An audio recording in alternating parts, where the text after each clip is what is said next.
Greetings, ladies and gentlemen. I'm your host, Howard Nima. Thank you for watching Truth Talk News.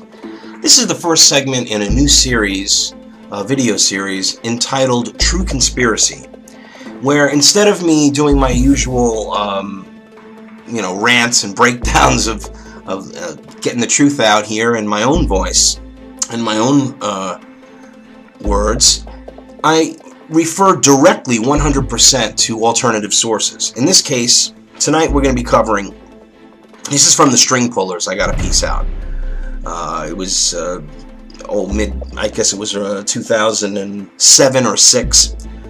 This documentary was made. Condoleezza Rice was the Secretary of State, because that was mentioned. So this goes back a few years. But it is probably the best cohesive, on record, legitimate, broadcasted, truthful definition of the skull and bones and the transition to world government we're going through, and the connections to the Council on Foreign Relations.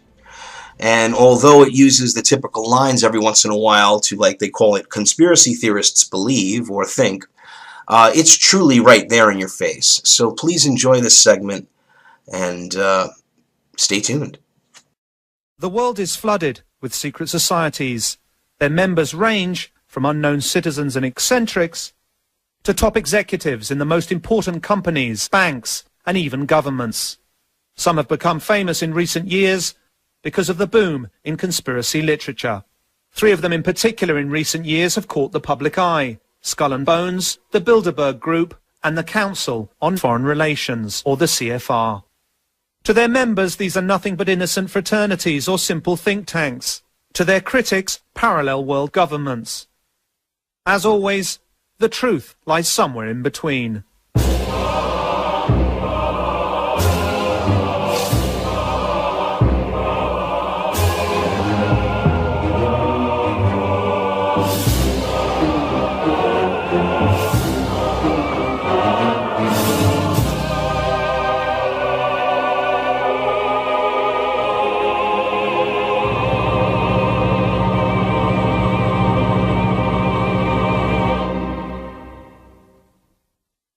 The United States of America is the most powerful country in the world, the single remaining superpower that dictates the global agenda. But ironically, the political system of this champion of democracy was built under the guidance of mysterious fraternities and organizations we know little or nothing about. Secret societies have actively participated in the construction of the American governmental system. Freemasonry, to name just one society, left its imprint on the Declaration of Independence, the American Constitution, and on dozens of national symbols, from the Great Seal of the US to the dollar bill. This American passion for secrets, rituals, and exclusive clubs has been particularly strong in its universities, where the fraternity system was developed. The fraternities, or frats as they're most commonly referred to, are student associations with academic and philanthropic goals. However, they also abound in codes of silence and initiation rites, very similar to those found in Freemasonry and other secret societies. The first ever recorded frats were the Flat Hat Club and the Phi Beta Kappa, both founded at Yale University. Also in Yale, one of the most enigmatic and most notorious fraternities in the world arose, one that has always been favored by the cream of American society. Its name, Skull and Bones. Skull and Bones was founded in 1832. Its original name was the Eulogian Club. Its creator was a merchant named William Huntington Russell, owner of Russell and Company, a transport company which was rumored to smuggle opium into China during the Opium Wars. The name Skull and Bones probably comes from a curious tradition. During their meetings in the campus chapel at Yale, the society used to hang a skull and 2 crossed shin bones upon the door, as a warning that they should not be disturbed. The society was also known as the Order of Death, Cooperation Star, or simply the Order. In 1856, 24 years after its foundation, the Order was granted an important plot of land on the university campus and built its official headquarters there. It is a windowless stone construction that can still be seen today. They call it the Tomb. The tomb has a dark, labyrinth-like layout that spans 3 floors and an attic. It comprises a number of halls and secret cabinets, chambers with mannequins in full armor, candlesticks, old photos, flags and manuscripts, and a sinister collection of bones, supposedly belonging to historical figures, including the skulls of Mexican revolutionary Pancho Villa and the Indian chief Geronimo, and even that of Panamanian dictator General Omar Torrijos. In the keep of the labyrinth, there is a vault with the enigmatic number 322 on the door. Inside, there are just 2 chairs and a table. This was where the candidates are said to meet Madame, a skeleton that is supposed to be that of Madame Pompadour. Their passion for bones and skulls could be considered in bad, albeit innocent taste. However, a much more serious accusation hangs over the Brotherhood of Death. It's sympathy for the Nazis. Critics of Skull and Bones insist that the society is not originally American, but rather an offshoot of some German right-wing order. This could well be true. Its founder, William Russell, did indeed live for some time in Germany before attending to his senior year at Yale. And it was actually on returning to the USA that he established the fraternity. Always according to its critics, the number 322, the Order's identifying number, hides a coded message. The 32 represents the year of its foundation, 1832, and the additional 2 stands for the fact that it's the 2nd chapter within an international order.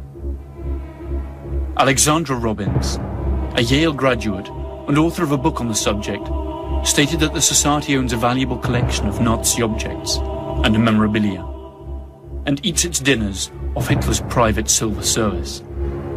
A large part of their liturgy is written in German. Who was the fool? Who was the wise man, beggar or king? Whether poor or rich, all's the same in death. A sizable part of the American military-industrial complex of the early 20th century collaborated with the Nazi regime in Germany, contributing immensely to their rise to power. This historical fact is unknown to most people even today. Also unknown is the strong involvement of bonesmen in the pre-war German-American relations. But history keeps its own records, and the past always returns to haunt us. In 1930, Prescott Sheldon Bush, father of President George H. and grandfather of President George W., a member of the Skull and Bones class of 1917, and president of the Union Banking Corporation, engaged in a number of profitable business deals with Fritz Thyssen, the German steel tycoon who supplied Hitler's war machine. The UBC was closed by President Truman during the Second World War under the Trading with the Enemy Act. In other words, for doing business with the Nazis. Apart from Prescott Bush, several other directors of the Union Banking Corporation in New York were also 1917 bonesmen, including E. Roland Harriman and Ellery Sedgwick James. In 1938, Bush, by then executive associate of Brown Brothers Harriman, issued a loan to Hitler's Germany to enable the latter to import American Standard Oil fuel. In 1941, the year the United States entered the war against the Third Reich, Standard Oil, which belonged to Rockefellers, bonesmen themselves, had 6 oil tankers sailing under Panamanian flags and manned by German crews. These vessels carried fuel from their American refineries to the Canary Islands, where their German submarines were being refueled. In the meantime, Allied troops were losing their lives on European battlefields. Investigator Anthony Sutton claims that Skull and Bones is not at all an American society, but a branch of a foreign secret society. According to this expert, it is one of the reasons why secrecy in the Order is so vital. However, the list of its members is a true who's who of American society. Many of these influential personalities are advocates of the American way of life. Skull and Bones membership certainly has its privileges. At least 3 American presidents were or are Bonesmen: George W. Bush, his father George H. Bush, and William Taft. The proposition that this small club of the well-to-do pulls the strings of American power, and through it those of the whole world, by placing its associates in key power positions, is supported by substantial evidence. The elections of 2004 saw the almost impossible come true. Both the Republican candidate George W. Bush and his Democrat rival John F. Kerry were members of Skull and Bones. That's to say, prior to running as representatives of parties that supposedly propound opposite political visions, they had both sworn allegiance to the same mysterious principles. And what's worse, they share secrets that are not known to their own constituents.